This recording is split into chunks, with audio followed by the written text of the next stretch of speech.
एक रोगी रात में नहीं सोएगा, एक भोगी रात में नहीं सोएगा, और एक योगी भी रात में नहीं सोएगा, क्योंकि उसके लिए भी रात बहुत सहायक होती है।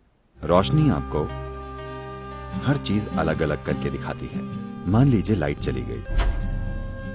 रात में कुछ ऐसा है कि सीमाएं थोड़ी धुंधली हो जाती हैं। तो योग के लिए, सेक्सुअलिटी के लिए, दोस्ती, नजदीकियां, पढ़ाई, फोकस, इन सभी चीजों के लिए रात ज्यादा सहायक लगती है।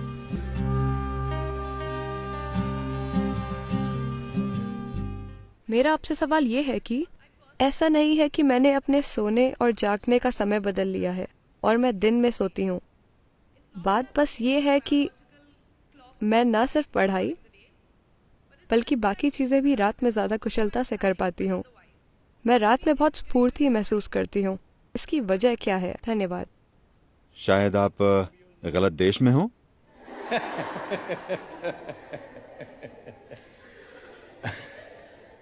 तीन तरह के लोग होते हैं जो रात में नहीं सोते। एक रोगी रात में नहीं सोता। रोगी का मतलब है बीमार इंसान, क्योंकि वो सो नहीं पाता। एक भोगी रात में नहीं सोता। एक सुख खोजने वाला रात में नहीं सोता, क्योंकि उसके कामों के लिए रात मददगार होती है। एक योगी भी रात में नहीं सोता, क्योंकि उसके लिए भी रात बहुत सहायक होती है। आप इनमें से क्या हैं आप तय कर सकती हैं, मैं कुछ नहीं कहूंगा। रात में क्या खास होता है? देखिए, रोशनी, हमारे लिए रोशनी इसलिए कीमती है क्योंकि हमारी आंखें एक खास तरह से बनी हुई हैं।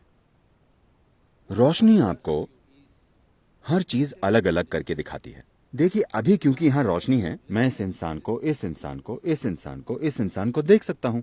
मान लीजिए लाइट चली गई और अंधेरा हो गया, मैं बस लोगों के झुंड को देख पाऊंगा। मैं इस इंसान को, इस इंसान को, इस इंसान को नहीं देख पाऊंगा। तो रात में कुछ ऐसा है कि रात में सीमाएं थोड़ी धुंधली हो जाती हैं। तो योग के लिए, सेक्सुअलिटी के लिए, दोस्ती के लिए, नजदीकियां, पढ़ाई, फोकस, इन सभी चीजों के लिए रात ज्यादा सहायक लगती है, क्योंकि रात में आपके और दूसरे के बीच का अंतर कम हो जाता है। सिर्फ इसलिए क्योंकि हमारी आंखें इस तरह से काम करती हैं। जहां रोशनी ना हो, वहां हमारे अनुभव में हर चीज मिलकर एक हो जाती है। तो एक योगी, एक भोगी और एक रोगी, ये तीनों रात का इस्तेमाल करते हैं। आप भी इसका इस्तेमाल कर सकती हैं। इसमें कोई समस्या नहीं है, जब तक कि आप क्लास में सोती ना हो। अगर आप क्लास में नहीं सोती तो ये चलेगा, इसमें कुछ गलत नहीं है। लेकिन आप इसे आजमा कर देखिए। क्या मैं कुछ साझा कर सकता हूं? मैं कुछ ऐसा था। जब मैं सोता था, मेरा स्कूल आमतौर पर सुबह 8:30 का होता था।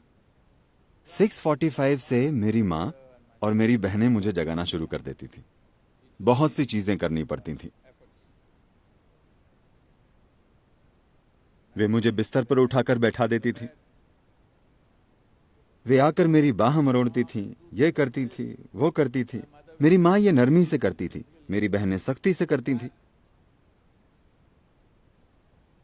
फिर वे मुझे खींचती थी और मेरी माँ टूथब्रश में टूथपेस्ट लगाकर मुझे दे देती थी। मैं उसे मुंह में लगाकर सो जाता था। वे मेरे कपड़े लाकर देती थी और कहती थी, नहाने जाओ, टाइम हो गया है।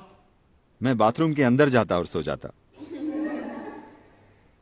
अगर कोई मुझे ना उठाए तो मैं दिन में 1-2 बजे तक एक पत्थर की तरह सोता था। जागकर करवटें नहीं बदलता था, बस मुर्दे की तरह। लेकिन मैंने 12 साल की उम्र में योग करना शुरू किया। शायद 8 या 9 महीनों के बाद, उसके बाद चाहे जिस भी जगह पर होने पर, चाहे कहीं भी होने पर, चाहे जो टाइम जोन हो, रोज मैं अलग टाइम जोन में होता हूं, लेकिन मैं सुबह 3:35, 3:40 पर जाग जाता हूं, क्योंकि उस वक्त प्रकृति में कुछ बदलाव होते हैं। मेरा शरीर बस जाग जाता है। अगर मैं चाहूं, मैं उठकर जो करना चाहूं कर सकता हूं। अगर मैं ना चाहूं तो मैं थोड़ा और सो सकता हूं, लेकिन शरीर हमेशा जाग जाता है। तो आपको सिस्टम में थोड़ी संवेदनशीलता लानी होती है। देखिए, आप इस धरती के अंश हैं, हाँ या ना? कोई इंसान अपने बारे में कुछ भी बकवास सोचे, लेकिन हम सब इस धरती से पॉपअप हुए हैं। आपने कंप्यूटर स्क्रीन पर पॉपअप देखे? Pop up. हाँ, आप बस पॉपअप हैं। आप गायब हो जाएंगे। आपको विश्वास नहीं होता कि आप चले जाएंगे। हाँ, मैं चला जाऊंगा? हाँ, वे सारे चतुर लोग, अनगिनत लोग जो इस धरती पर आपसे और मुझसे पहले घूमते थे, वे अब कहाँ हैं? नामो निशान नहीं है। सब मिट्टी हो गए। क्या ऐसा नहीं है? क्या वे पॉपअप नहीं थे? क्या आप पॉपअप नहीं है? पुप पुप। आपको लग सकता है कि आपका जीवन शानदार है वगैरह वगैरह। जहां तक धरती का सवाल है, वो बस अपनी मिट्टी को रिसाइकिल कर रही है। आपको उछालती है और फिर वापस खींच लेती है, उछालती है और फिर खींच लेती है। तो इस जरा से पॉपअप में अहम चीज और सबसे अहम चीज ये है कि आप अपने भीतर संवेदनशीलता लाएं। ऐसी संवेदनशीलता कि जीवन का हर आयाम आपके अनुभव में आ जाए। इससे पहले कि आप मर जाएं, क्या यह महत्वपूर्ण नहीं है कि आप इस जीवन को हर संभव स्तर पर अनुभव करें? है ना? हाँ, है ना? अनुभव का मतलब है, लोग सोचते हैं हमें हर दिन पार्टी करना है। नहीं नहीं, एक ही चीज आप कितनी बार करेंगे? इंसान के जीवन में खोजने के लिए बहुत कुछ है। आपको संवेदनशील होना होगा। संवेदनशील से मेरा मतलब है, क्योंकि इस शब्द का एक गलत तरीके से इस्तेमाल किया जाता है। इस मायने में जब लोग कहते हैं अरे वो संवेदनशील है, तो मतलब होता है वो जरा सी बात का बुरा मान जाएगी। है ना? आपके जीवन का संवेदनशील होना और आपके अहम का संवेदनशील होना दो अलग चीजें हैं। जीवन के संवेदनशील होने का मतलब है कि अगर आप इस हॉल में आते हैं तो आप यहाँ मौजूद हर चीज का अनुभव करते हैं। आपसे कुछ नहीं चूकता। अगर आप बाहर जाते हैं तो आप किसी चीज से नहीं चूकते। जीवन के हर आयाम को आपके अनुभव में आना चाहिए। एक बार ऐसा हुआ, शंकरन पिल्लई ने bought a what? काम करवाने के लिए एक गधा खरीदा। जिस आदमी ने गधा बेचा, उसने कहा, देखो ये बहुत संवेदनशील गधा है। आप उसे पीट नहीं सकते, आप बुरे शब्द नहीं बोल सकते, आप गधे को गाली नहीं दे सकते। शंकरन पिल्लई ने कहा, यह तो बहुत अच्छी बात है। हर दिन इन गधों को पीटते पीटते और गालियां देते देते थक गया हूं। इन गधों से काम कराने के लिए मुझे हर रोज घटिया शब्द बोलने पड़ते हैं। मुझे संवेदनशील गधा अच्छा लगा और उसने गधे की संवेदनशीलता के लिए थोड़े ज्यादा पैसे भी चुकाए और उसे घर ले आया। उसने गधे को बाड़े में रखा। कल सुबह उसे घर पर जाना था। वो वहां गया और गधे से बोला, चलिए हमें चलना चाहिए। कोई असर नहीं।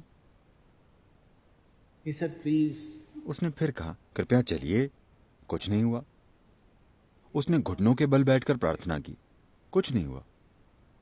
आपको उसे गाली नहीं देनी है, आपको उसे पीटना नहीं है। उसे कुछ समझ में नहीं आया तो वो उस आदमी के पास वापस गया जिसने गधा बेचा था। देखो, मैंने गधे से विनती की, गिड़गिड़ाया, प्रार्थना की, उस पर कोई असर नहीं हो रहा है। मुझे क्या करना चाहिए? उस आदमी ने कहा, ऐसा है, चलो मैं देखता हूं। और वो आया। उसने एक ऐसा मोटा डंडा उठाया, सिर पर जोर से मारा। फिर उसने डंडा फेंक दिया और कहा, चलो। गधा पीछे चल दिया। शंकरन पिल्लई आग बबूला हो गया। अरे बेवकूफ, तुमने कहा कि यह संवेदनशील गधा है, और जैसे तुमने इस जानवर को मारा है, मैंने अपने पूरे जीवन में किसी जानवर को नहीं मारा। वो बोला, नहीं नहीं नहीं, ये बहुत संवेदनशील है, लेकिन पहले तुम्हें उसका ध्यान खींचना होगा। तो संवेदनशीलता विकसित करने का मतलब है कि अगर आप अपनी आंखें बंद करें तो आप जान जाएं कि चांद अभी किस अवस्था में है, क्योंकि ये सब आपके शरीर में हो रहा है। हर दिन ये आपके सिस्टम में जाहिर हो रहा है। Every day it is playing in your system. Do you see if it's a full moon or a new moon, the entire ocean is coming up? क्या आपने ध्यान दिया है कि अगर पूर्णिमा या अमावस्या हो तो पूरा समुद्र उछलता है, ज्वार भाटा आता है ना? आप कभी समुद्र तट पर गए हैं या नहीं जाते?